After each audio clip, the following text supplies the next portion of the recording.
Once you have successfully activated your digital main key or have accepted a shared digital key, you can use your compatible iPhone to securely lock, unlock, and even start your BMW. To unlock your BMW with a digital key, hold the upper back of your iPhone near the driver's door handle.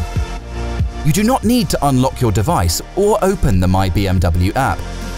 If your iPhone happens to go into power reserve mode and needs to be charged with the default express mode turned on, you can still use your BMW digital key for up to 5 hours. To start the engine of your BMW, simply place your iPhone in the smartphone tray of your vehicle and press the Start/Stop button.